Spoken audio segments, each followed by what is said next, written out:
Steve Bell at Mobile World Congress for Connected Car. I'm joined by Nakul Duggal, Vice President of Product Management. That's right. For the Connected Car. And we're standing in front of the Cadillac with 5G. 5G's been the center of conversation at Mobile World Congress. Help me understand how the car makers are thinking about 5G. Yeah, you know, the auto industry is just, it's at a fascinating inflection point because you have so much of technology that is hitting all of us all at the same time. You're talking about 5G, artificial intelligence, next generation of infotainment. Our conversations with automakers are fascinating nowadays because they are all in this position where they are trying to paint the canvas for what the car of the future is going to look like. 5G, if you recall back even just 2 years ago in Barcelona, was something that was just in conception. And we are very proud to share that not only do we have 5G all across our booth, we are leading that race in terms of being able to bring that new wireless technology to market, but we are ready to bring it to the car. So, you know, traditionally what we've seen is the automotive industry lags consumer by 2, 3, 3.5 years. With 5G, I mean, we've had conversations this week in Barcelona where we're talking about automakers wanting to deploy as early as 2020. Wow. So that is within months of when you will see 5G handsets. So, you know, completely different change in complexion. Well, it's a bigger platform, so it's easier to install. And the car behind actually has 5G in. That's correct, that's correct. You know, so one thing that we did back 5 years ago when we started to think about getting into the automotive space is to really embrace it from the lens of our end customer, the automaker.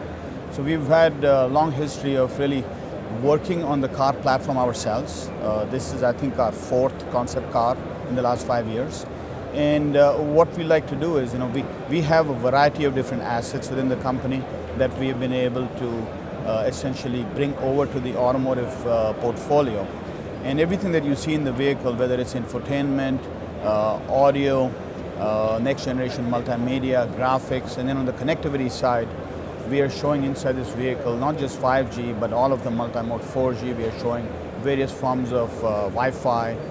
We are showing 60 gigahertz. We are showing cellular V2X connected to the traffic light back there. The idea is to be able to bring technology onto a platform that is very realizable and then start to show what it takes between concept to reality. I was interested in your use of the word canvas because clearly another element that's coming out is cellular vehicle to X. That's right. And I think when we talked earlier, you talked about the fact that the canvas is enabling others beyond the auto industry, sort of more the transport side as well. So maybe to provide some background, you know, I mean, if you think about the car from the perspective of the manufacturer, they think about 3 different types of traffic from a connectivity perspective. Traffic that goes between the car and the vehicle manufacturer, software updates, diagnostics, etc. Features that are very consumer specific, and then safety features.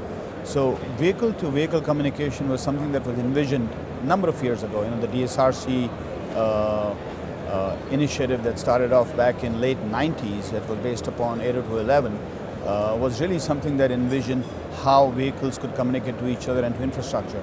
What we've been able to kind of look at in this whole space over the last maybe 1.5, 2 years is how do we make vehicle-to-vehicle a part of the much larger, much richer landscape of wireless communication standards, you know, so LTE, 5G.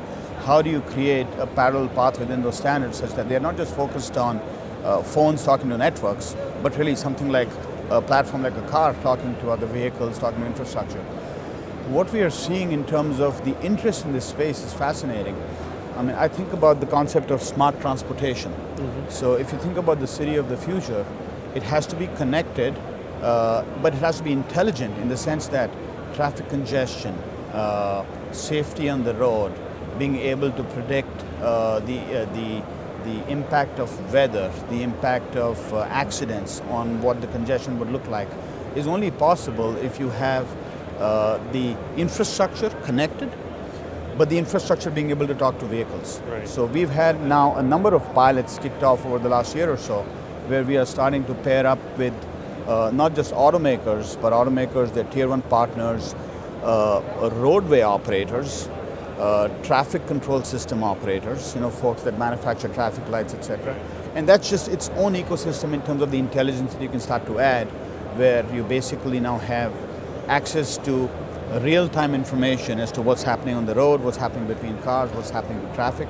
So really fantastic opportunity over the next 5 to 10 years to realize this. But this sounds like a lot of data coming off of the vehicle. Yeah. I mean, one of the concerns, I guess, from the consumer perspective is what's the cost of that data, and you know, the changing in economics as well in the network that's providing that. So, to your question earlier about the timing of all of this, I think 5G could not have come in at a better time, because if you think about it, fundamentally the economics of 5G are that you're able to get such high amounts of efficiency in terms of cost per bit, that the ability to envision that every car is just going to have access to unlimited amounts of data at a flat rate, allow the use model in the car to really be one where you're able to now get the car to be talking to the network, just like you might imagine communication inside the home. So you can start to design vehicles differently, where vehicles are getting diagnosed from the cloud, vehicles in terms of what is happening contextually. If the wipers are on, it's raining, the location of the car, you can now predict weather patterns. You can predict what will be the impact to congestion. So I think the connectivity fabric in the car is now a foundation for the auto industry. And it's great we've had so many different meetings, I would say over the last 10 years that I've been here in Barcelona. This year we've been having meetings with automakers around the concept of what do they need to change in the design of the vehicle to start to plan for the car being ready for 5G. What do you do for antennas? What do you do for 4x4 MIMO? What do you do for multiple SIM cards in the car?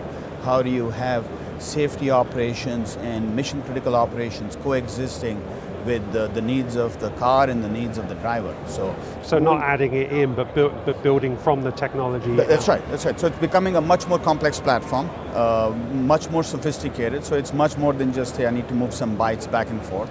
It has a much richer, much more sophisticated set of requirements. Well, thanks very much. It's a fantastic overview. The car of the future, the 5G, very exciting for a consumer, makes it tangible, and I really appreciate you taking the time to share that with us. Thank you very much.